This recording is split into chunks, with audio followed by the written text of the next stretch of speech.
Hello, and welcome to Sobercast, where we provide AA speaker meetings and workshops in podcast format.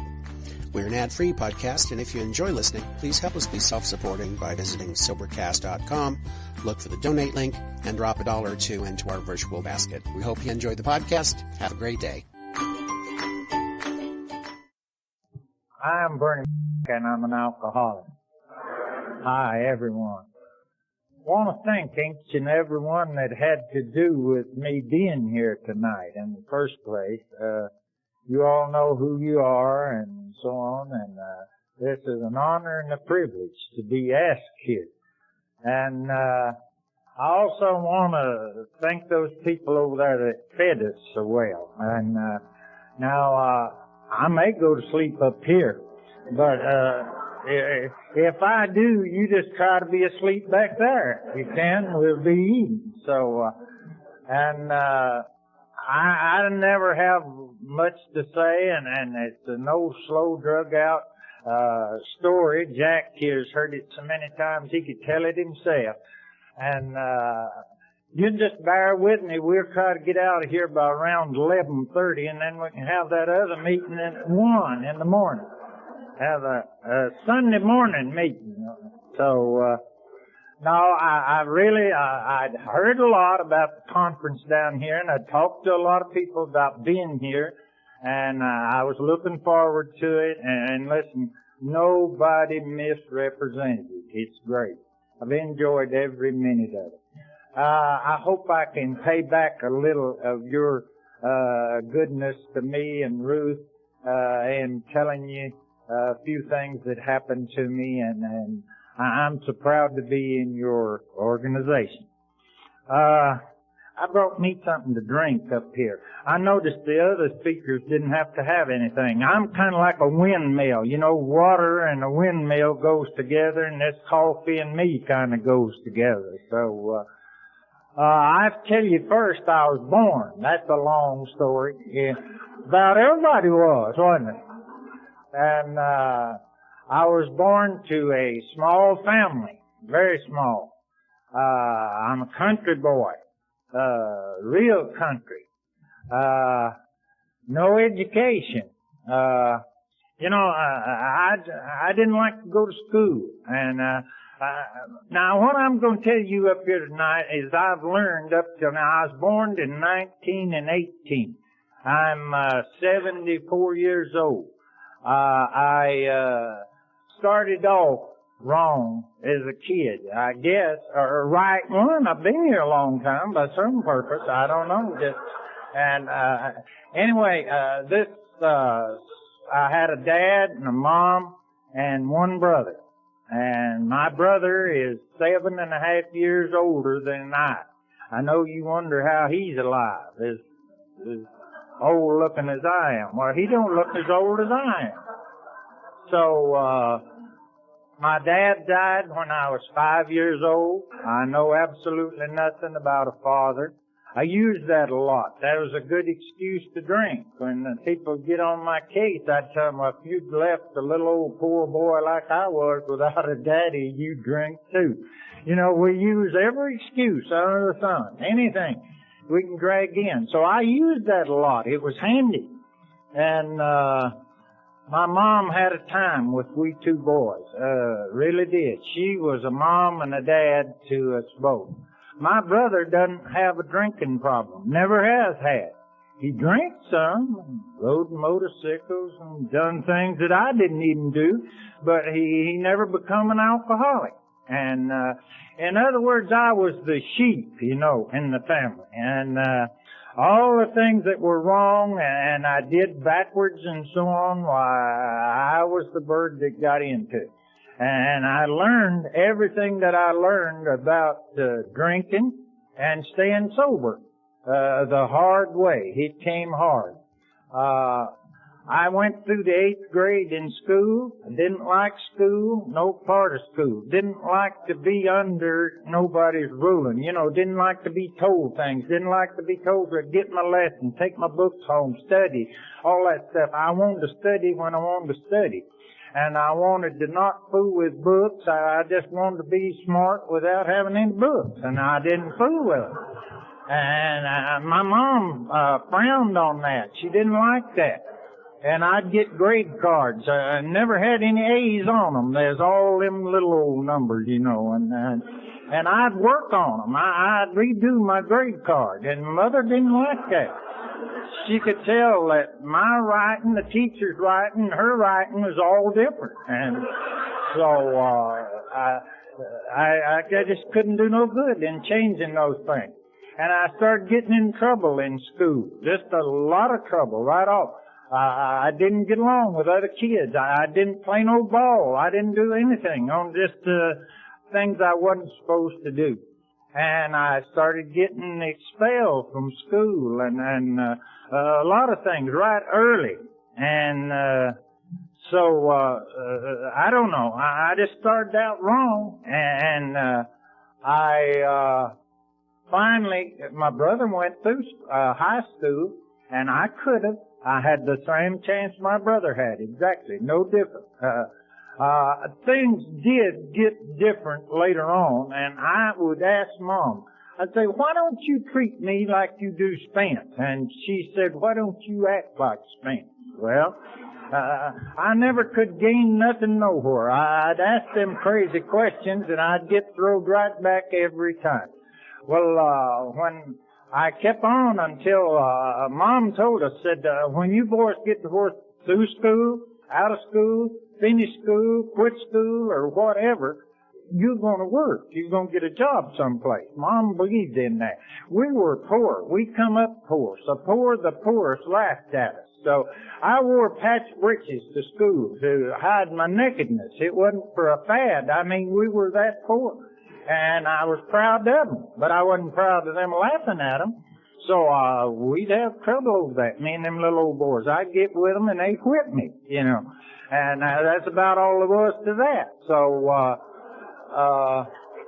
things I learned, I told you, it's the hard way. So after a while, I kept finagling around till I got out of school. I worked like the devil to get out of it. I didn't want it. I said, I'll dig ditches, I'll do anything but go to school. I hate school.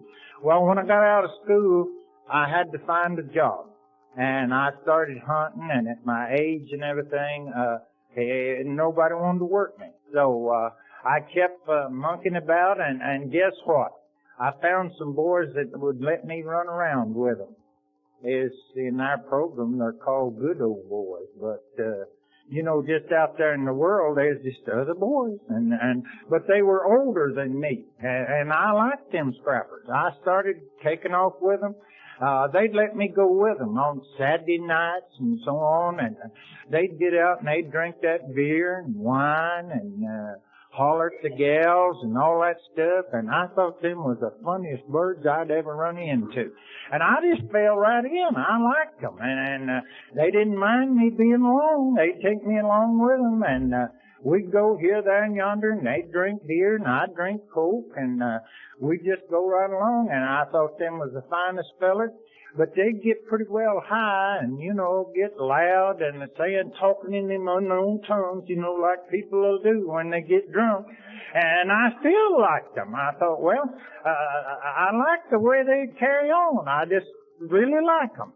Well, now, as long as my mom lives, she always told me that my dad drank himself to death. We had problems with this alcohol before I even knowed anything about it. Said my dad drank awful bad. And so I heard that as long as Mother lived.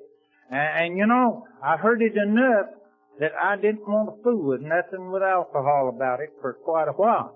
Well, after a while, running around with them guys and them drinking, having all that fun and everything, well, after a while, years kept going on, and I got to where I could get me a job. The first job in, I just do anything in the world there was to do. I wasn't picky about my jobs. It didn't make no difference because I didn't have no choice. People didn't want to work me because I wasn't of age. They wasn't supposed to be working me. But you know, I got on up there towards 20, and the next thing you know, I got a job. And I got a job in a chair factory where they built chairs, furniture. And they let me cut cloth. Cloth cutter. Yeah. And I'd cut that cloth, and I started off with that thing. It was just a little thing to start off with from ground floor. And they had a few ladies there, the seamsters that done the sewing, and they had the upholsters that nailed that stuff on those chair frames. And that thing started, and it just kept growing, and I kept working, and they kept making more chairs and changing the pattern, and I got to where I could help the pattern man make those patterns. And after a while, I got far enough along, they bought me a cloth machine. You turn that thing on and go through that cloth with it, and you just cut great stacks of that stuff. And that thing kept growing. They started chipping them chairs out of there, and we kept working, and they got me a helper to help lay that cloth and stuff. And all them people in there were bringing that coffee and cokes and stuff to work with them. And I thought one day, by damn, what's wrong with me bringing me a little slow in something? Nobody wouldn't know a thing in the world about it. And I could drink that stuff and cut cloth right on, and them old boys, I can join them out there that I've been riding around with, and there's nobody know a thing in the world about it. And I'm going to try that stuff. And, you know, I went in there and I got all fixed, took me in some in my thermos bottle, and I started drinking that doggone stuff on the job. And guess what?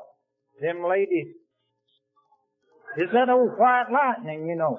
And some of them gals, I'd hear them up all over the place.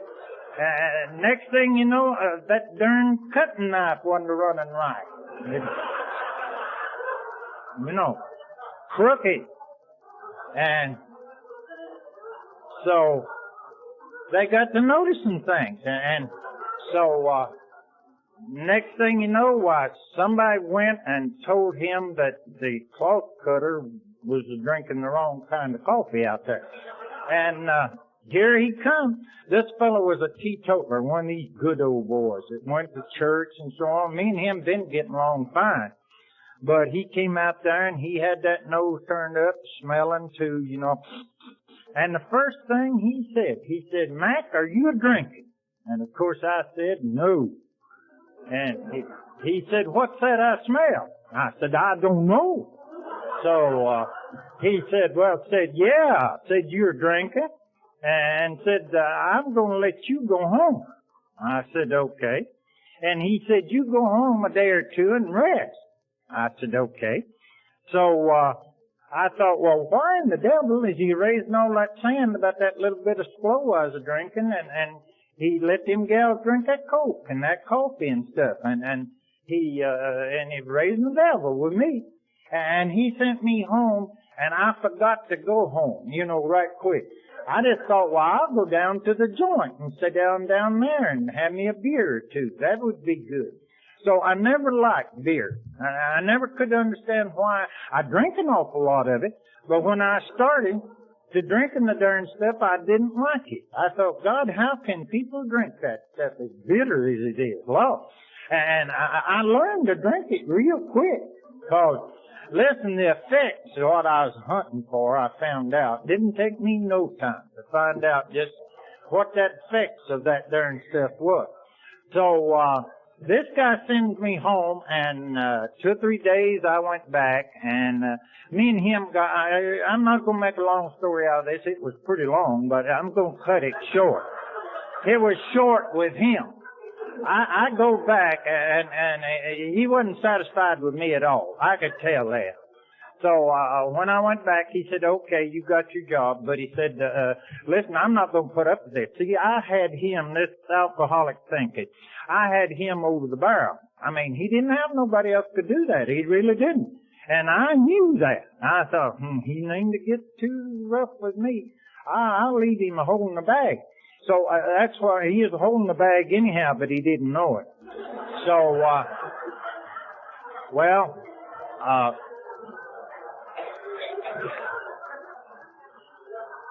next time I went up there and opened up that thermos bottle and got me some of that stuff, and he found it out, he called the boys. The boys was them fellas that wears them big badges, you know, and these high-top caps and drives them big pretty cars with them emblems on the door. And here they came, and they proceeded to take me down to the Crossbar Hotel. And, they locked me up and of course just kept me a day or so and I got right out. See, I'm fresh and new and they wasn't used to getting me and I was young and all this stuff and along about this time, my drinking was picking up all the time, getting better. You know how it works if you're one of us. Every time it drunk, why, I was taking on more and so, next thing you know, I met a little old gal and, about that time I become 21 years old. All these darn things just happening faster, you know, and I could keep up. Young people's life just goes off smooth anyhow, you know. There wasn't a thing bothering me, didn't have no drinking problem, didn't nothing, everything is fine. Him having me locked up didn't bother me, sorta at all, because we got messed up a little there. He got to where every time that he'd send me home, and I'd go back, why, or he'd lock me up and I'd go back to work, whichever one it might be. Why, he promised me this was the last. He wasn't going to do this anymore. And, he said he'd let me go. And by darn, he did. We kept on doing this. He got tangled up and I was messed up worse than him. And he is sober. I didn't know whether he was having me put in jail or getting me out. And he didn't know either. But the cloth cutting wasn't doing no good. But, anyway, he lost me in the time of this thing. Well, about this time I met this old gal and fell in love or got in, what is this other thing happens to us they tell us about? Yeah, you're right. Yeah, one of the other them happened to me when I was 21 years old. Well, by darn, this old gal, I've been going to see her for the longest, and she knew I drank, but she's a pretty little old thing.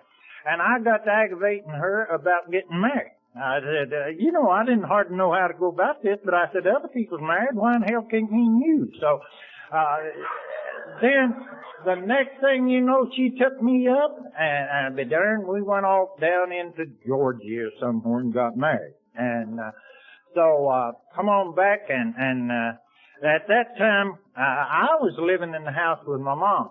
And I just kicked this old gal in and, from that, things started changing again. Mom said, you know, you're a great big old boy now and you're big enough to work and you're supposed to have a job. You haven't kept the job too well, but you need to get you one, a regular one, and just get you some furniture and stuff and take this gal and get out. So, I had to make some arrangements, you know. So, we moved out and things didn't get a darn bit better. I started changing jobs from this and I got tangled up in this job mess too. In a little town no bigger than Athens, Tennessee, if you get fired or run off or quit or whatever, why, it goes everywhere. It's like your computer system. Damn, it just runs everywhere. So, I'd go over to another place and ask for a job, and they'd say, what happened to you over at so-and-so? Well, didn't you work over at this? And they knew all about me. Well, the only answer I could think of is I said, them people are crazy. Every place I've been, these people, I get to work for some of the craziest people you ever seen. And it was right the reverse. That liquor was making me kindly that way. And, so it was getting worse all the time and worse. And, next thing you know, and losing jobs, getting jobs, about this time that stuff got to making me sick when I'd get overgorge of it. Any of you ever drink too much? There's such a thing as drinking too much too fast, you know. And it got to making me sick as a horse. Just, oh God, I'd vomit and carry on and swearing be darned, I oughtn't to be taking this. This is the wrong time. And most of that junk I was drinking was this old rotten slow whiskey.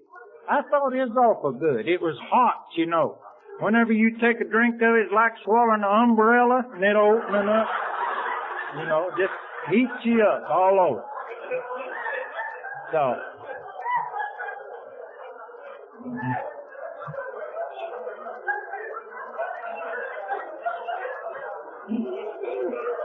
Oh, Lord.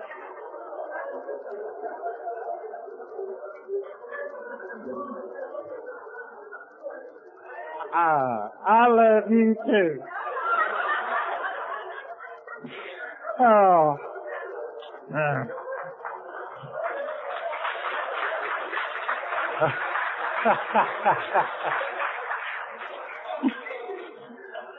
Okay. Along about that time, this really happened to me, and I appreciate this, people, watching you laugh, and I can laugh with you.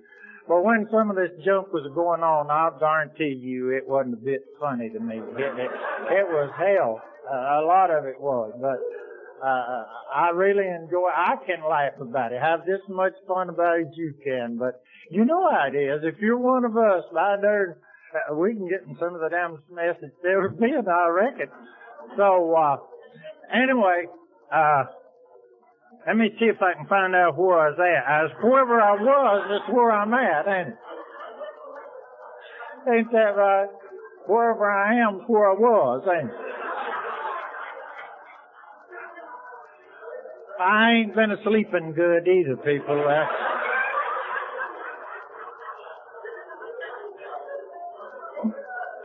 I dreamt I was asleep and woke up and I was awake.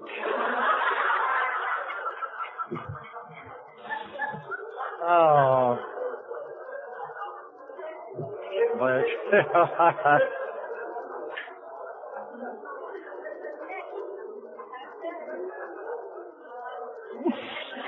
hey. Hey. Well, when that stuff make me so dang sick, really it did. It got to where that every time I get an overgorged, I get extremely sick. And I learned that you could go to the hospital and just real early. I mean, just a normal hospital that anybody goes to. And back then, you could get in the hospital without a dime of money if you had a little insurance or if you had $1 or $2, whatever. Times changed. A lot of things have changed since then. But you could go to the hospital with a headache, heartache, or any kind of ache and lie to your doctor or whatever you wanted to do, and we drunks is good at that lying. I got a lot of diplomas for that when I was drunk, being the biggest liar. So I'd go to the hospital and tell them I was sick, I was hurting here or there or what, and they'd put me in the hospital for just 2 or 3 days. Now, I learned that early. That beats that shaking and carrying on or trying to get over a drunk. I learned that. And I'd go check in the hospital. Now, understand, I just get to use a doctor one time. It's good that we just had one hospital in Athens and didn't have many doctors at that time. And I went through them all real quick. You know, I had the flu a lot. And every disease known to man that I could tell them about that they couldn't just check right quick, you know. So I'd go in that dang hospital. And, you know, I was down there one time and in that hospital and about 3 days I'd be ready to get out of there and get drunk again. So, I'm married to this old gal and she couldn't keep up, but somehow or another along in this time, babies started right quick at our place. And next thing you know, in so many months there's a little old gal born to our house. And I was just talking, drinking, getting in the hospital, losing job, and getting another job, and just through all this junk. And next thing you know, there's a little old boy born. And then, and so long, there was another little old gal at our house. And little old bitty boogers just running everywhere, and the sprawling, carrying on. And the very devil, and all this is going on, and me gone, and in, and out, and around, and about. And, well, these darn discussions started, too, at our house, worse than they ever had been. She started telling me what was going to happen. You know, if I didn't put this laying, I'd forget to go home. I was a forgetful feller, always have been. And I'd get all geared up, and I'd forget to go home for 2 or 3 days, and all that junk messed up. And down at this hospital, I was down there one time trying to get over a drunk, and that was back when they set this rub alcohol out in your room. Some of you people are old enough to know about that, or you know when they did do that. And then all at once they got to where that rub alcohol was dangerous. They wanted to issue it when they wanted to. But at one time, they'd set that rub in your room or leave it out there or just, it's around anywhere. You can get a hold of rub alcohol. And I hurt a lot in there. Legs hurt and back hurt and neck hurt and all kinds of hurt. And I'd ring that little old bell back at that time. They didn't have that modern system of this push button. They had that little old ding-ding bell, you know, that you could ring. And I'd ding-ding that bell when I needed some help. And I got that old gal to bring some of that rub alcohol out there and rub my back and neck and rub me up good. And it felt better all over and anywhere else. So she'd do that all along. And one day there, I was looking at that, and I thought, that looks just like that flow outside. And I picked that bottle up. You know, it's different sizes. And I shook that thing and looked at it, and I thought, well, if that's so good to rub on, looks like it'd be better if you take it. And I don't feel good. And so I got me a big glass of cold water, and I thought, well, this is the time. You know, sometimes them little gals be out there quite a while. Sometimes they just dipping in and out so handy. And I tried to catch a time when she'd be gone for a while. And I poured me out some of that rub and me some ice water. And I turned that stuff up and shut both eyes and just drunk to beat the devil. And next thing you know, I drunk that rub away on down. And then another thing, in a little bit, I didn't know nothing. And so time went by there, and I don't know what all went on. But after a while, she come a tipping back in there, and she was angry. And so I'd been on a trip, and we'd been through a whole mess of stuff. You know, I reckon it knocked me out or something. They said that I come to way down the hall down there without any clothes on. So they wanted to fasten me up to the bed and all that stuff, and that's unhandy. Unhandiest mess I ever got into. You can't go nowhere with a bed on your back, you know. And I just didn't like it. So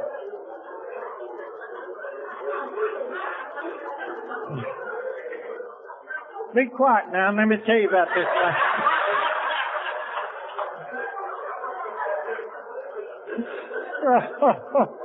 Hey. Oh. Well, next thing you know, I was dismissed and everything was all right. So it went on and wasn't long.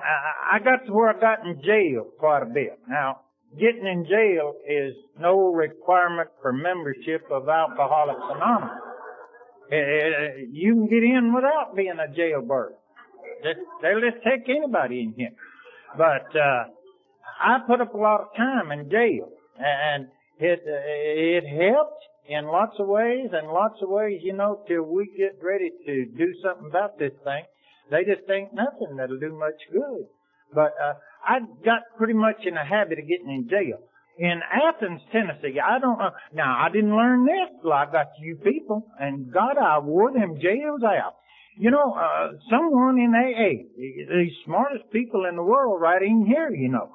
And after I got to AA, they told me, they said, if you drink a lot, you become gettable with that law. Well, I never thought about that. I know I was getting in jail a devil of a lot. But I didn't know they paid any more attention to me than anybody else. I guess that's right. Every time they see me out or on the street or anywhere, I better be drunk because I was going to jail. I wore the jails out.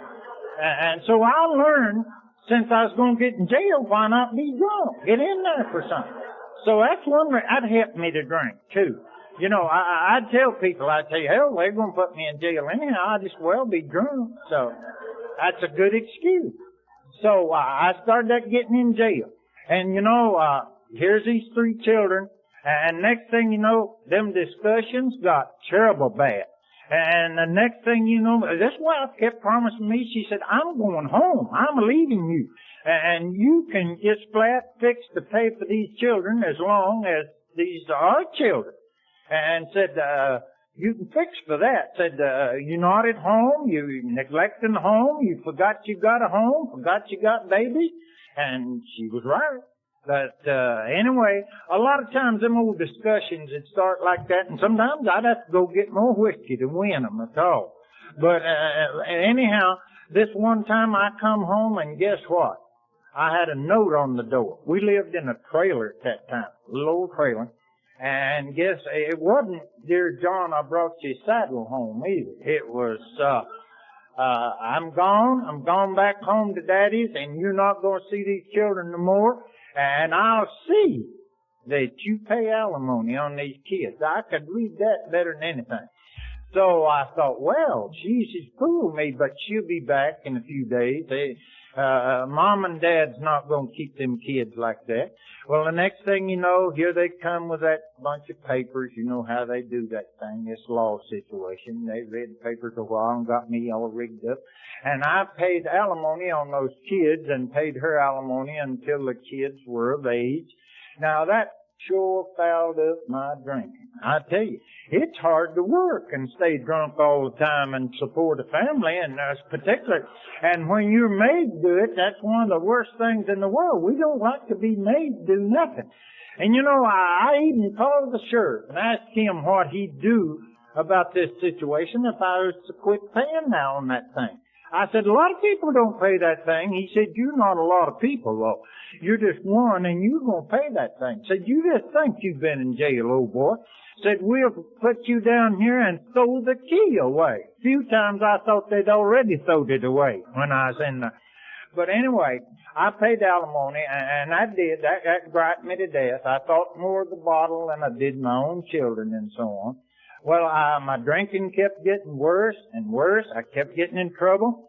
I'd learned a lot. I was bad to honky-tonk. Now she's gone, and now it'll turn me loose. I won't have to go home at all. Or if I do, I'll take me one of them little dirty-legged gals home with me, and did, you know, a lot of times.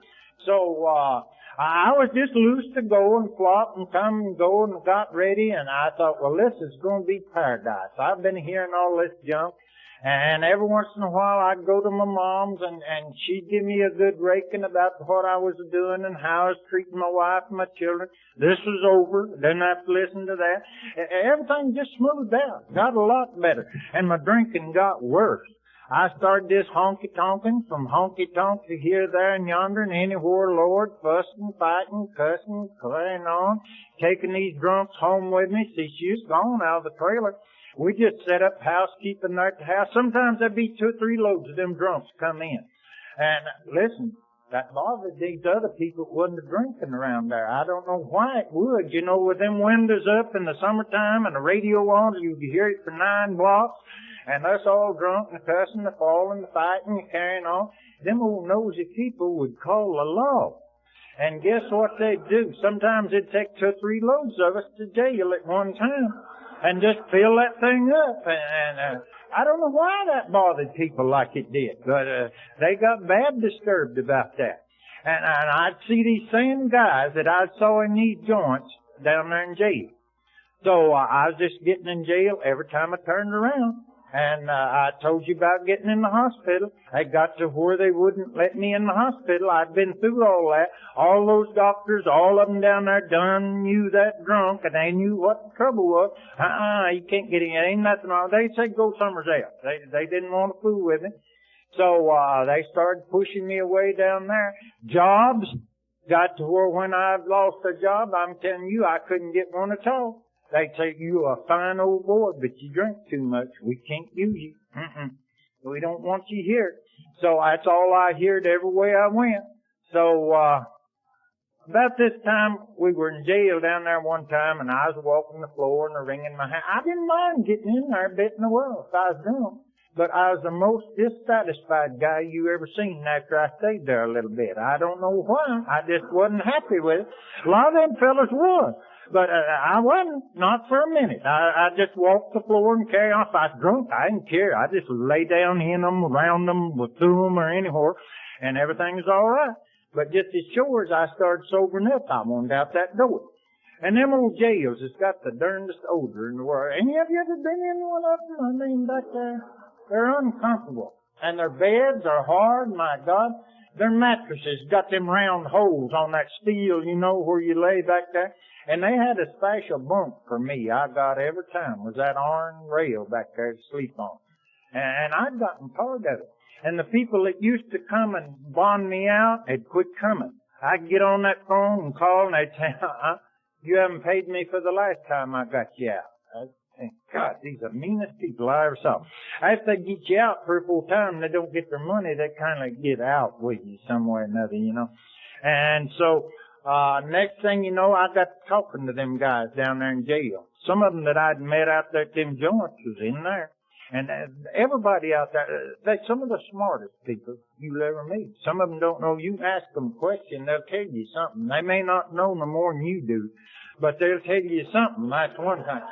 And I was in there walking that floor, and I said, God, one big old fellow back there, I don't know what they had him for, nothing else. It didn't make no difference. He's in jail, and I was in jail. And I said, I'm getting tired of this. He said, why don't you sit down? Be comfortable, the rest of it. I said, hell, I won't out here if I can get out. He said, what have they got you for? I said, being drunk. That's all they ever get me for. I said, and if I ain't drunk, they get me for. And I said, I'm just in here and I'm tired of it. I want out of here. He said, did you ever think about one of those cops, they dread a whipping as bad as you do? And I said, what? He said, yeah. Said, they dread a whipping as bad. I said, what are you trying to tell me? I'm wanting out of jail. He said, I'm telling you, you won't get in here if you whip them birds. I said, forget it.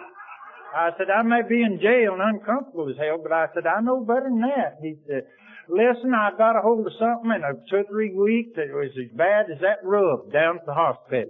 It run me as crazy as a bat. You know, sometimes I get that loving whiskey. I just love everybody. You hit me in the face with a brush and it didn't bother me a bit. I just smile and go on. There's other times I'd fly off and just fight a circle saw. I never did whoop nobody, but I'd fight. So, I got a hold of some of that fighting kind, I reckon.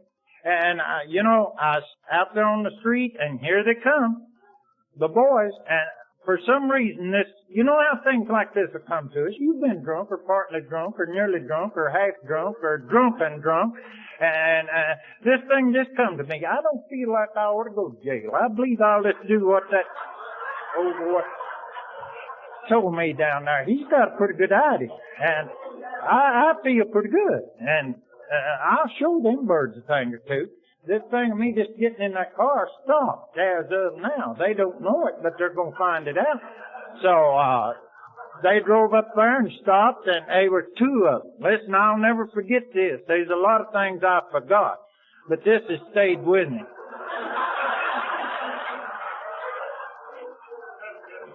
They drove up and stopped, and one of them said, turn around, roll that glass down. Of course, they drive them old cars with a cage in the back, you know, put you in there like a hog. And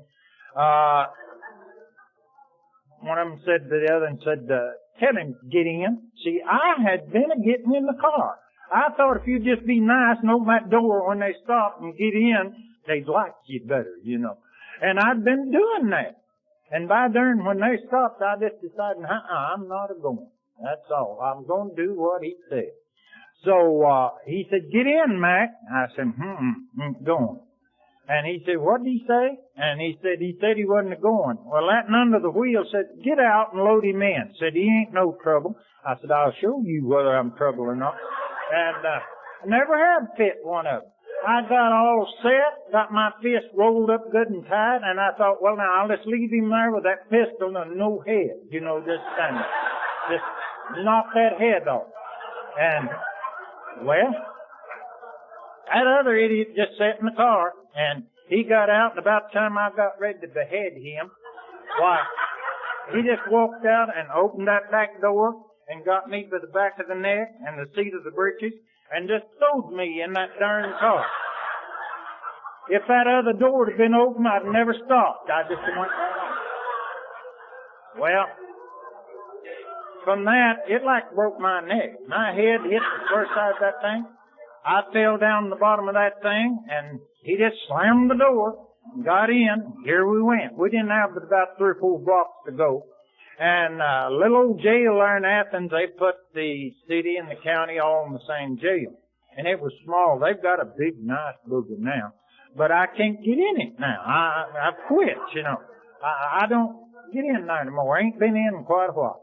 But, anyway, when we got down to the jail, well, see, I hadn't knocked his head off nothing. He was doing all right, and he marched me in there, and I lost one of them. He went Summers there, and the other one led me up here. If you've never been in jail, let me explain this to you. They've got this man sits there with this roll of keys on his hip, and quick as they bring a sot like me in, why, he'll take you through this door and back there and slam that big door and another door and on back through there. But they take your keys and your money and your whatever right up here. So that guy said, all right, Mac, said, put your stuff up here. My stuff was a broke-bladed knife and part of a pack of a Camel cigarette, and I crammed them through that hole to him, and I just stepped back, and this bird kind of stayed close to my side here, that liked me so well, and when I stepped back, they was coming in this front door with another drunk, that police, and I forgot to remember. I slapped that man right in the face, and when I did, his cap just went off and in the corner. Listen, the next thing I knew, I didn't know anything. Back there in my private bed again, and they like beat me to death. Now, that's all there was to it. Listen, I don't hit police no more. But one broke me from sucking eggs. One of them come in here right now, I'd let some of you finish this. If they say, let's go, I'm ready to go. So, I never hit another one. I wouldn't say I didn't get in jail some more, but listen, I didn't beat on them fellas. That fella down there told me that was crazy, and I was crazier for doing it. So, I'd advise the fella just to not fool with them fellas, just go along like I'd been. So, from then on, I was a pretty good boy. They stopped me from that foolishness. Well, I can stand up here and tell you this joke just on and on and on, and this actually happened to me. This old gal left me, along in the time of this. I'd started going with Ruth. This old gal's over here with me now. And, she lived up there above town, and, I'd go see her, and shucks, I was thinking pretty much of Ruth. And, a lot of times I'd go see her, and, cars was hard for me to keep. Now, I drove quite a bit. I'm one of the most fortunate guys in the world, much as I drove drunk. You know, you hear a lot of these drunks talk about hitting this and hitting that and the other and turning over cars and having bad wrecks and nearly getting killed, having legs took off and eyes knocked out and I don't know what all. I just hit them fence posts and trees and things, and I was lucky. Never got hurt bad. Never tore up a car bad. Never had a lot of wrecks, but I drove an awful lot. And I'd go see Ruth. I kept some kind of an old car, tried to all the time. You know, that's stylish. You're supposed to have a car, if nothing else. And I tried to keep an old car and tried to stay drunk all I could and keep a job all I could. And I'd go see Ruth. And every once in a while I'd go see her, and she never got in the car with me at no time whenever I was drinking. She wouldn't ride with me if I was drinking a bit. But she knew I drank. And at that time, she'd have a beer, just what they call a social beer. I don't know what that is, but she called it that. And we'd have a social beer, and she'd let me come see her. And sometimes I'd be in such a shape that she wouldn't let me get out of the car. Sometimes I'd be in such a shape she couldn't keep me in the car. If I opened the door, I'd just fall out, you know. And I could drive when I couldn't set up, I reckon, or I was a driving. And anyway, I kept going to see that old gal, and things kept happening, and after a while, she talked to me about that drinking like everybody else was, but she didn't get down on me to tell me that I could quit coming there if I wasn't going to quit drinking or anything like that. She let me come see her, but she was down on it pretty rough. And after a while, I conned her into marrying me. After the meeting, any of you's welcome to talk to Ruth that wants to. But I can tell you what your answer will be before you ask her. She'll tell you it's the worst mistake she ever made in her life. Yeah. I took Ruth home with me, and we got married, and here I am paying alimony. Got another wife. Here she is, divorced from her husband, and she's got 4 children, and I've got 3, but they're with Mama. They're not with me. So here we go on, and now you want me to say Ruth stopped me from drinking? She helped all she could. This mom of mine, I had one of the finest old moms in the world. My mother would have given her right arm right up at her shoulder to have seen me got sober and stayed sober. That's what Mama liked about me stopping drinking if I could. She did everything she needed to do. She did all these things that are the wrong things that we do for an alcoholic, like giving me money, bonding me out, helping me lie. These mamas will go to any length. Listen, you little Al-Anon gal, I heard every word you said this morning about these children and so on. We'll go to all lengths to try to help them and to go out to do whatever we can. And that's what that mom done for me. She done a lot of the wrong things. And I knew they were wrong, but Mom didn't. She thought she was helping me. I got to where, this brother of mine I told you about, he had absolutely no use for me whatsoever. He didn't want me about him. To the people, particular outsiders, had nothing to do with me. They just, nothing at all. They just got to where they didn't want to fool with me. I just prayed. That's all with them. Well, Ruth and I, if we were married, we had several of these conferences, just me and her, you know, these all-night discussions and so on. And she got to tell me about what she had read about alcohol and alcoholism and all that stuff. And she said, what about you trying to do something about this thing, trying to get off this stuff for a while? I said, you're off of it for a little while, but you're back and you're worse then than ever. And she said, would you go to Hot Springs, Arkansas and see what they could do for you out there? I said, what would I be doing in Arkansas? She said, you go out there and take those hot baths. Said they might boil some of that poison junk out of you. I said, they ever start boiling on me, they won't never stop. I said, I ain't going. So she said, well, what about you going up to Eastern State at Knoxville? You know, at Eastern State at Knoxville, Tennessee, used to be the place where they sent people with their marbles cracking together. And I thought, that won't work. Put me in the crazy house? I asked the wrong question. I said, do you think I'm crazy? She said, I know damn well you are when you're drunk. So that answered that too quick. And I said, I ain't going in there. They couldn't fix me. You can't fix these drunks till they get ready to be fixed. Poor Ruth did everything she knew to do.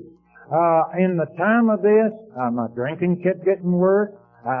She tried everything. Ruth worked in the hosiery mill at that time. Worked every day and I conned her out of everything I could, and I stayed drunk all I could, and I worked anywhere I could under the circumstances, but it kept getting worse and worse and worse. You know, when she'd come home of the evening, I'd be wall-eyed drunk if I was at the house, and she'd say, I want to know why that every time I come home in the afternoon, you are drunk, wall-eyed, down, passed out, or crazy. And I said, well, these old boys just comes along here, this whiskey, and they've got it, and it's to drink, and they give it to me, and I help them drink it. She said, now, every day these fellas comes along now. I said, sure they do. I said, I've got friends. Don't you know nothing? She said, yeah, but they're the wrong kind. And I didn't like that. So, she kept trying this and trying that, and after a bit, she said, what about, us moving down in the country, down to the farm, your mother's farm? Said, wouldn't she let us live down there? I said, I don't know. I said, Mother rents the farm and she needs money for it, and I doubt that. But I said, we'll talk to her. So Ruth and I talked to Mom, and I told you my mom would give us. She said, sure, you can move down there. And I said, pay the rent or not pay the rent? And Ruth said, well, if he's down there, maybe he won't stay drunk all the time. Maybe they're out there that they can't find him. Said, he claims these people bring that whiskey to him and all that. Well, we moved to the farm. That's another thing she'll talk to you about. That was another thing. Don't drink and farm. You know, it's not drink and drive. So, we moved to the farm. went down there, and Ruth was working, and Ruth, I don't know what she had and what she didn't. She had an old pocketbook, and I'd get in it every time I could. And you know what I'm talking about. We drunks will get in them pocketbooks. And I'd get her money. I'd go take the checkbook and buy things that Ruth wouldn't buy. And anyway, it just kept getting worse. And down there on the farm, she had bought a tractor or signed a note for one, and the farming too. Me and farming now. And my bootlegger lived about halfway between the farm and Athens. And we bought an old Dodge pickup truck, and I conned her into that. I said, every farmer ought to have a pickup truck. And she said, I go back in parts of town every day in the car, and what do we need from town that I can? I said, we need feed, seed, fertilizer, lime, and I might want to haul a calf or something in that truck. You can't haul a calf in the car. And she, we can con you out of anything. So she bought this old Dodge pickup truck. And she was working, and guess what? We moved in this big old 2-story house, tin roof, porch all the way around that booger, and there was a hand-dug well around there on the back of it, where it run out high back there, and it had a windlass in that well. You draw that water out of there, good cold water, way deep down in there, almost like a refrigerator. That's good to chase your whiskey with. That's good cold water. You don't have to have no ice or nothing. It's good and cold. So when she gets to working good and I get settled down good, and I'd sowed some hay, and we was a farming, we bought a couple of pigs, and we was going to raise meat to eat, and we was going to buy some calves and put on the farm, raise some hay, do big things. And me drunk all the time. So next thing you know, I said, Ruth, I went up to my bootlegger first, and I said, his name's Clemmer. I said, Clemmer, do I owe you anything? He said, conning again. He said, no, why? I said, you'd heard about us moving down to Mom's farm, hadn't you? He said, no, hadn't heard the thing. I said, we're going to be down there, and I'm going to farm down there. And he got tickled. He said, you farm? I said, what's the matter with me farming? That made me about half mad. Well, there wasn't nothing wrong with a drunk farmer, I didn't think. So he did. He said, okay. I said, I've got you paid up. He said, yeah. I said, now that old white, mean, stinking whiskey he sold, good bootlegger, though I'd pawned everything I could get a hold of to him, my shoes and everything else, how we were doing. He liked me. I'd go at midnight, 2 o'clock in the morning. One time he told me, he said, Mac, you are the damnedest drunk I ever saw. Said, you wake people up. Said, don't you ever sleep? I said, yeah, occasionally. I need to have a pint, though. And, just little old things like that. Anyway, I conned that man in to let me have about 3 gallons of white whiskey. And I said, listen, if we raise anything over on the farm, you get some of it. I said, we're going to plant anything that'll grow in the ground. He said, okay, but you won't raise nothing. I said, I'm not food. So I took that whiskey and went on back home, and I hid that stuff. I started finding bottles around. It didn't make any difference if it was a medicine bottle. It didn't matter what it had in it, nothing else. I put a little whiskey in it and crammed a cob in it and hid it here, there, and yonder. I had whiskey under the floor, up at the garage, over the barn. There's this whiskey scattered everywhere. That old mean white whiskey. You just kick a rock over and there's whiskey. And Ruth come home of a night, same thing. When she get gone, I caught my legs up back there on that thing around that well. And about drunk, and I'd start whistling, singing to them birds, and turn that radio on where you could hear it for a mile, and the chickens out there pecking around, and the calves are bawling over yonder, and the hogs grunting, and water going down the branch down there, and just having fun down there. Me drunker and $400. She'd come home in the evening, same old thing. She said, well, them boys I know ain't found you down here now, and you're in the same shape you was in town. Now, she said, this ain't done a thing in the world for you. And guess what? She started to ag hunt. This mess of hunting that whiskey. Every time she'd find a bottle or look like something with bottle is under, and she started breaking that stuff. Listen, there ain't nothing makes you any madder than somebody breaking your whiskey up and you a needing it. Listen, I got hot about that, and I said, listen, I ain't been need you pouring that out and so on. I'll go get some more. She said, I know it, but you have to go get it. I'll pour it all out. Next thing you know, I said, I'm going to tell you how I got here in a few minutes and stop this old foolishness. In a few days, I said, let me borrow your checkbook. I said, it's stock barn day and I need to go to stock barn and buy some cash. She said, we can't take care of what we got. I said, let me have the checkbook. We've raised this hay and so on. And I want to buy some calves to eat this hay that's in the barn. And she said, how many are you going? I said, I don't know till I get there. You never know. So I gets in this big truck, had a cattle trailer frame on it, and it started drizzling rain, and it was colder than the devil about this time of year. And I goes to the stock barn.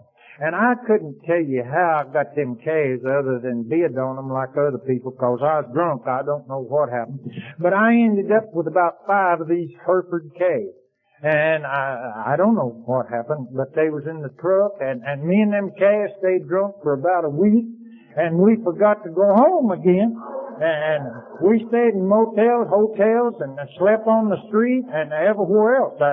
And them calves is bawling, and I forgot to feed them. See, calves got to have water and hay and stuff.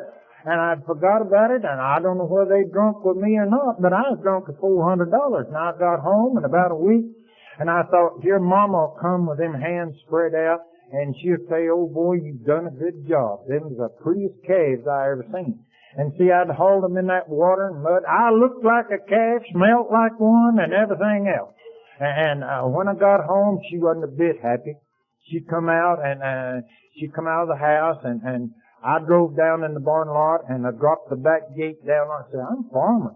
You wouldn't think I was, but I was big time. And I dropped that gate down on that truck and got up in there, and 4 of them calves jumped out. And I thought she'd start wagging on them, and another one was just laying up there. And I got up in the truck and kicked that calf a time or two, dead calf, but I kicked him, and he couldn't get out. This is the straw that broke the camel's back. Ruth backed up and put them hands on her hips, and she said, you are the low-lifest piece of human flesh God's ever made. Mm-hmm. And she said, listen, where in the hell have you been? I said, I don't know. She said, haul these cattle till you kill one of them. She said, people have tried to hit you all over this country, and you're beyond. Said, there's nobody can do a thing on earth for you, not one thing. You know how well I felt. You've been in this shape. You never had a woman talk to you any worse. But listen, I felt just as low as a human being could feel. And she said, listen, I'm moving out of this hell down here. I said, I am too. She said, you're not moving with me. I said, I'm not staying down here. Listen, in that big old 2-story house, there'd been all kinds of animals in there after me. I'd been through these DTs. I'd had these hallucinations. They'd been bugs come out of the wall. I couldn't turn the light out of the night. It was the awfulest mess you ever seen in your life. And Ruth left me right in the middle of every bit of this darn mess. And she took what scrap iron I hadn't done tore up and done something with it, I don't know what. And she went to that darn courthouse again, and she got papers up there long as your leg. And so divorce papers, and directly one of them little old boys that wears them badges come reading papers to me again and said, your wife's getting a divorce. I said, yes, she told me that. And they said, that's how it is. So in making this circle, she went by where we now live. And she bought that little old house up there where we live. And listen, she got an injunction against me as long as your leg. And I couldn't go back up there. I did one time, but I got in jail quicker than you can light a cigarette. When I drove up there, the law was there in 2 minutes, and I was in jail about that quick. So I said, hell with her. She means business. She gonna name to have me around. So let her go. So from this, the thing was turned on. But let me tell you, back here just before this episode, my mom died, and I was drunk when Mother died. I have to live with that today, people. Worst hurt I've ever had. Really was. The one that would have given anything on earth to see me sober. Well, I left here, and at that time, she didn't know I'd ever be any different. But I believe tonight that my mom knows where I'm at and what I'm doing. I really do. I had a good old mom, but that happened. I was drunk. I went to my mom's funeral. Wasn't in good shape at all. No shape at all. But they tell us in this to not look back. I try not to, and not get too far in front. Just live one day at a time. And that's what I'm trying to do. Well, from here on out, it was rough sledding. Mom was gone. Ruth was gone. My brother had nothing to do with me. None of the kids on either side wanted anything to do with me. Ruth's kids, my kids, nobody didn't want anything to do with me. And me out here just gone, that's all. I started sleeping in the cemetery. What time I wasn't in jail. Just sleeping wherever I could. And I feel for them boys that's out there now. I know what they're going through with. And I got that low, and I ended up driving a little old Volkswagen, them that they sent over here from Germany that looks right straight up, you know, them little bugs. And it belonged to the bank. And the bank didn't want it. It'd been turned over end, the glass all knocked out of it. The light here and yonder would shine. Brakes wasn't worth a darn. It was air conditioned winter and summer. There wasn't no glass in it. And we'd been turned end over end. The only time we got in the road when we crossed it from one side to the other. And I ended up down in Cleveland, Tennessee at my daughter's house by my first wife. And I knocks on her door. Now, I had to have some help with this, people. I don't remember too much about it. But my daughter was grown and married, of course, and had a little girl. I had a grandbaby, her, my own child. And she said I knocked on her door sometime around 2 o'clock in the morning. And don't know where I'd been, who I'd seen, or nothing else. But she asked me in. And she let me in the house, and she said, Daddy, you can sleep on the couch. And I said, okay, that's better than I'm used to. And she said, Daddy, you're about dead, aren't you? And I said, I am. And I said, I'd welcome death more than anything in this world. And she said, you're about there. She said, you wouldn't weigh 90 pounds soaking wet. I said, you're right. And I said, I'm just living to drink and drinking to live. She said, that's right, Daddy. She said, listen, there's a number down here you can call and for help. And said, I want you to call that number in the morning. And said, there's a piece in the paper that says, if you want to drink, that's your business. And if you want to stop drinking, that's our business. And gave me that number. And Which said, next morning, she sat in and said, Daddy, call that number and let's see if we can get some help for you. And I said, I don't call numbers. My own daughter said, no, you don't. You go see people that don't want to see you. That's my own daughter, flesh and blood. And I said, you can call them. You may need them. My daughter didn't need them. She didn't drink. She don't drink now. Not to excess. She might drink a beer or something, but I never saw the kid drunk in my life. So anyway, she called this number and she got answering service in Cleveland, Tennessee. And she talked to a lady out there, Al-Anon, that was working there at the hospital, and her husband was a alcoholic. Mary Howe was the lady. Mary is dead now. Her husband, as far as I know, is still living. But Mary, the one that Butch talked to, is dead. And she talked to her, and I'd hear her say, yeah, it's my daddy. Said he's been drunk for years. Said hadn't drove a sober breath. Said I don't know whether I can keep him here or not. So she hung up the phone. She said, Daddy, that was the sweetest talking woman I ever heard. Well, I've told you my experience with these women. See, I couldn't live with the first one. Here this last one's gone. So I thought she was calling for me a wife, a woman or something, and I didn't know what. And so I said, I don't need that. And she said, well, she said, there's somebody coming out here to see you. And you know us old innocent drunk. I said, about what? She said, about your drinking. Well, in a minute, I said, now let me tell you, Butch. I said, I'm not in for no foolishness at all. Of course I wasn't. Foolishness is all I was out for. And I said, there ain't nobody out here, coming out here hugging my neck and laying around on me like them Baptists used to when Mom made me go to church. I said, I'll pick up a chair. No, I couldn't pick up a chair. I was in such a shape. I said, I'll work on somebody. She said, Daddy, you ain't able to walk, much less pick up a chair. In a minute, this old car drove up. It was a Dodge Buick or something, one of them old big, long, square top, long hood cars. I don't know, the thing might have had wooden spokes. I don't even know.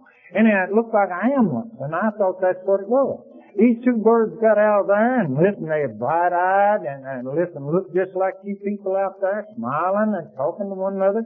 They hopped out there and just as chipper, and here they came. Both of them knew Bush. I thought, uh-oh, this ain't gonna work. You know, I thought, what in the devil is this? Ku Klux Klan or what? Is she called out here on me? So, anyway, how they knew Bush, one of them was her insurance man, belonged to Alcoholics Anonymous. The other one worked out at Brooklyn Wholesale Company with her husband. So she knew both of them by name. Didn't know they belonged to AA at all. You know, AA were very anonymous at that time. When we first came in this thing, some of you know how anonymous it was. We couldn't even talk to ourselves about it. So,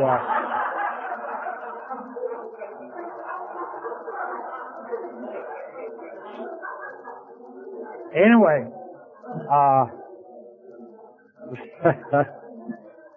God, I'm over. From that, why, they came in and they asked me if I had a problem. Butch gave me coffee, gave me a half a cup of coffee because she knew I'd have it all spilled. I was shaking. The sweat, it's perspiration with some people, but this was sweat that was coming off of me. That old stinking kind where you drink for so long and it just drips off, and the hotter you get, the stinkier you get, and all that good stuff, and that was just pouring off of me, and my hands just as wet as they could be. And them birds shook hands with me and told me who they were, and they said, have you got a problem? I said, what kind? What do you mean? He said, drinking problem. I said, oh yeah. I said, I need a drink. And they said, we didn't come out here for that. Now I said, listen, if you want some help, said, we'll try to help you. But said, if you don't, we didn't come out here for no foolishness at all. That's exactly what they told me. They said, we didn't come out here to take up a bunch of our time and your time. Said, your daughter there said that you needed help and we're out here, and if you do and want to accept it, well, we'll do all we can for you. And I said, well, how long have you fellas been loosing this stuff if you're loose? I looked at them and they didn't look like me. And one of them said he'd been sober so long, the other one said he'd been sober so long, and they said, we can tell you how to get sober and how to stay sober. I said, well, that'd be a fine thing. I ain't never found it. Nobody else that could. They said, well, I can tell you something. I said, listen, would you go to an AA meeting? I said, what's an AA meeting? And I thought it was Automobile Association. And they said, there's an AA meeting in Athens, Tennessee tonight. I said, I'm from Athens, Tennessee, if I'm from anywhere. And they said, we knew it. See, another sharp bunch. And I thought, well, how in the hell do you know so much? So they said, would you go to a meeting tonight? Listen, people, I was the biggest liar that ever was at that time. I'd climb a tree and tell you a lie before I'd stand on the ground and tell the truth. I mean, I would. You know why I did. Because I was into so much junk. I didn't want to get nobody else messed up if I could help it. That was their practice, you know. I don't tell on you, you don't tell on me. We just don't talk. So, anyway. I said, I might go to it. What are they going to do to me? They said, they won't do anything. I said, well, what they need me going? They said, well, they'll tell you what when you get there. And I said, well, I promised them men I'd go to that meeting that night. I get in this, first take me a bath, had to put these dirty clothes back on. You know how that is. That's like, just well not tough one. But I got my skin cleaned up some, but I put them dirty, stinking breeches. That's all I had. Didn't have no other.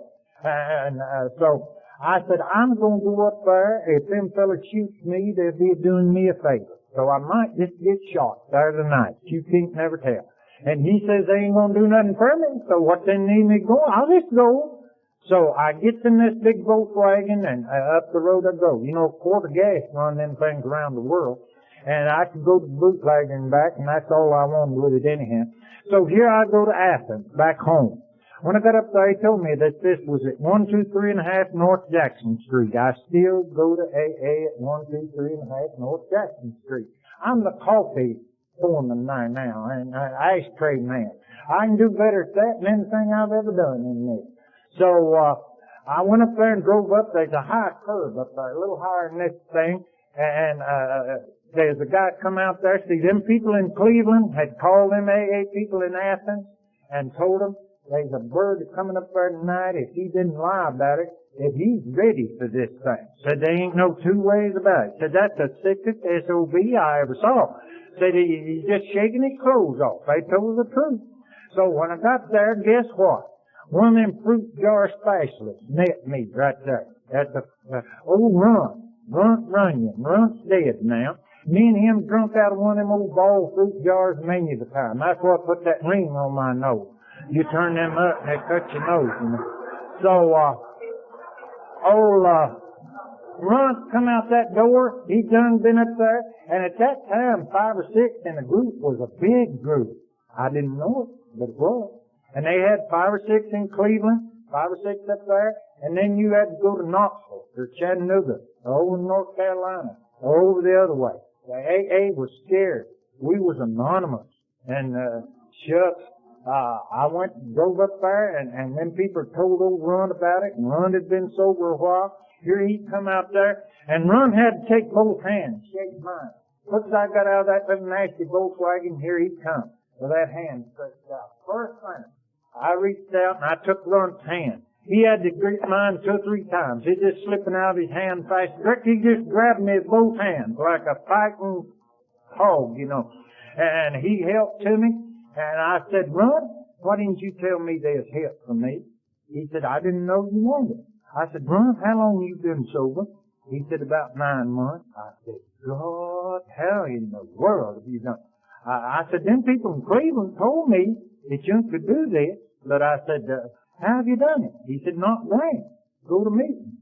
He said, these people up here want to see you.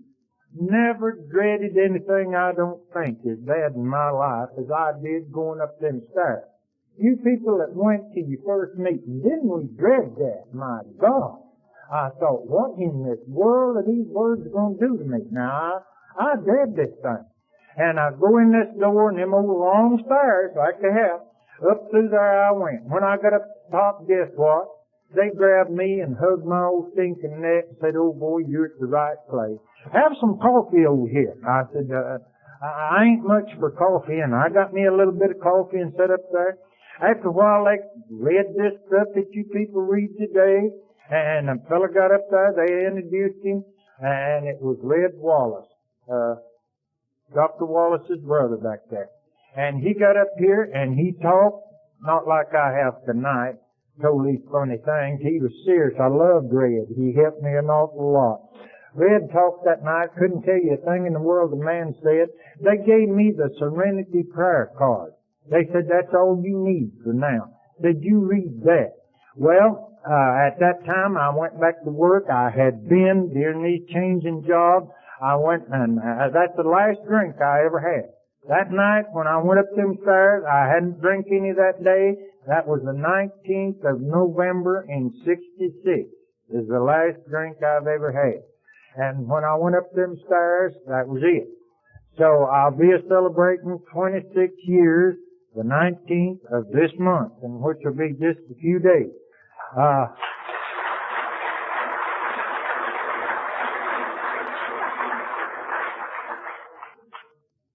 Thank you so much.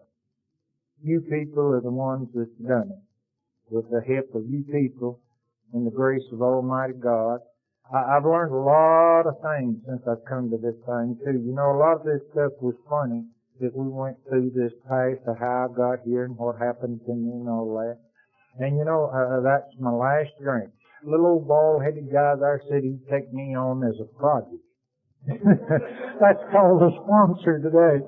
And he said, if you won't drink and go to these meetings, we can stay sober. I said, okay. So we started going to the meetings, and after a while, he helped me get a job back with McMinn County Road Department. I had about tore up all the machinery that the road department had before they got rid of it. I was bad to take gravel and dump them on blacktop roads. You know, it's hard to drive in them rocks and them knee deep on the blacktop road. And they'd send me with stuff in the truck, and I'd just take it and pour it out wherever and go on to the bootlegger at the time. So when I went back to ask them about a job, they said, I don't know about you. I said, no, I don't drink no more. I said, I'm going to a program and I don't drink no more. Oh, well, said, fine. Said, you're good workers we got. But I didn't know, said, you know, when we let you go, you about had all the county equipment tore up. So, they hired me back, and I went on and retired from the road department when my time was out. And I took early retirement, retired at 62. Anyway, I started going to meetings. I made ashtray foreman in no time, and I can make the best coffee you ever drank. I mean, and I'm still got that job, and I still go to 123.5 North Jackson Street. Most of the people that were there, I reckon, I'm the oldest one there is left now. The rest of them have done gone on to the big meeting or whatever. And I started going to meetings, and AC started telling me which meetings to go. And they'd have area meetings at that time, and I'd go to area meetings up at Maryville. I'd go to them over at Crossville. I'd go to them wherever they were. And I kept going and kept growing in this thing. And after a while, somebody made a mistake, and I think AC was in on it, and he said, you and Runt are going to be chairing a meeting up here tonight. And I said, what's that? He said, well, you get up there and tell part of your story up there behind that podium. And I'd been in the program for so long, you know, and so I slipped around and told one, I said, you talk 45 minutes, Runt. And but they made the mistake and let me get up here, and I ain't never hushed since. Just ain't never had enough sense, and I didn't know I could do this. Why, hell, boy, nothing to it, is it? Just, but I didn't know it, so I learned it all from you people. Well, listen, next thing you know, Ruth started coming down there. AC started courting Ruth.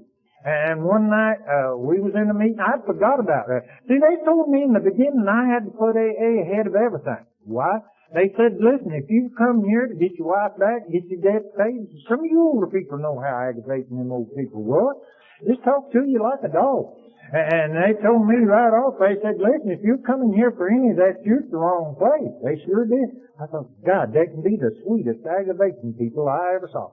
But I kept going back, kept going to meetings here, there, and yonder. So I made this ashtray foreman and doing all right. And next thing you know, when I got up here, I didn't stop there. Whenever I made a talk up here, then AC had me going here, there, and yonder. And, you know, this program's been good to us, real good. Next thing you know, Ruth was back down there. I thought she'd went to drinking. Damn her, glad she did. She needed help anyhow. So, she come down there, and me and AC both conned her into marrying me back again. Anybody married a bird like me twice, there is something wrong with her. You people need to talk to her bad. So, she needs talking to bad. So, anyway, now then you want me to say me and Ruth live happy ever afterward. Well, no, we still have discussions. You just can't hear us at first. We're quieter about it.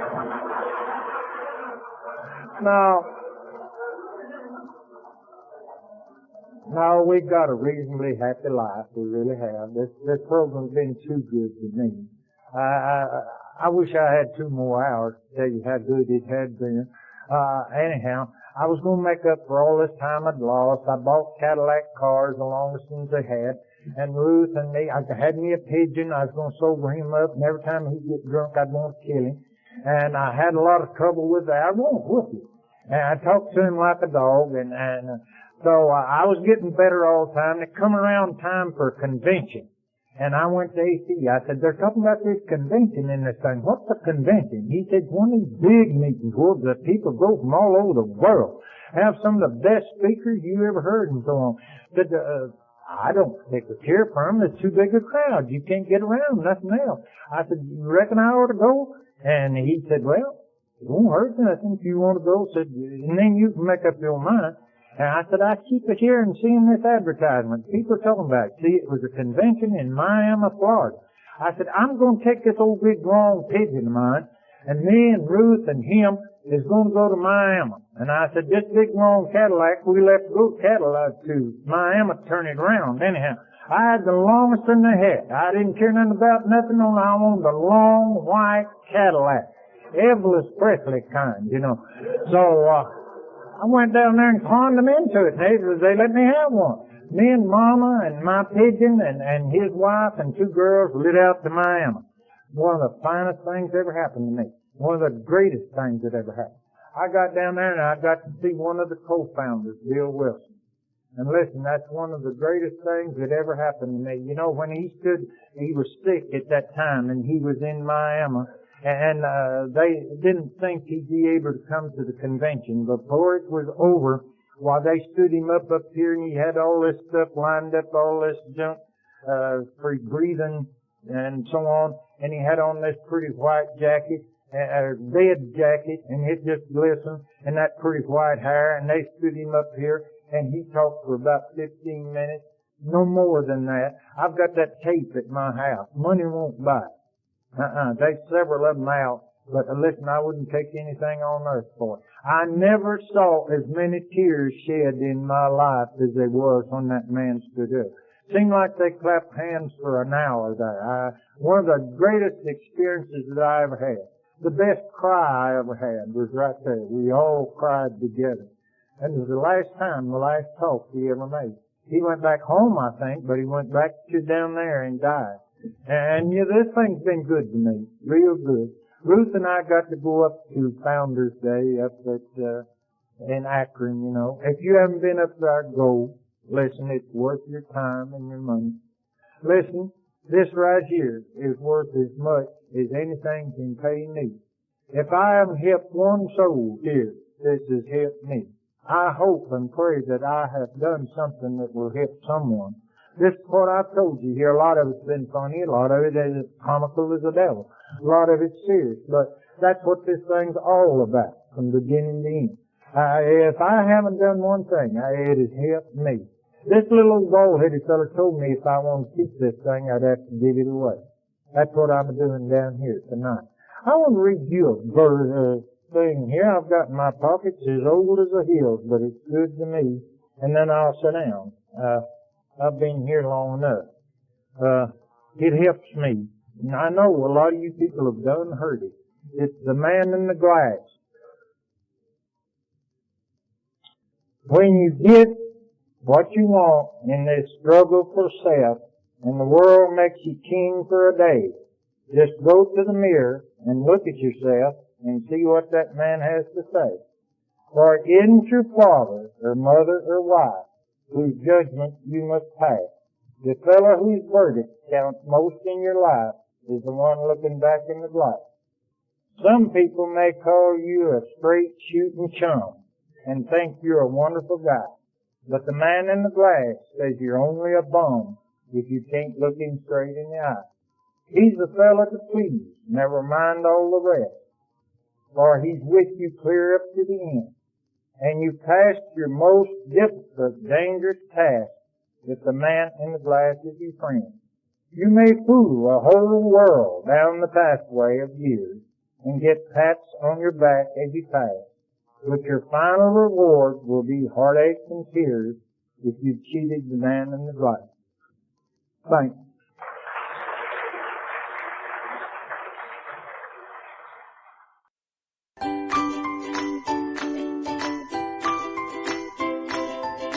Thanks for listening. I hope you enjoyed the podcast. Sobercast is ad-free, and we'd like your help in order to keep it that way.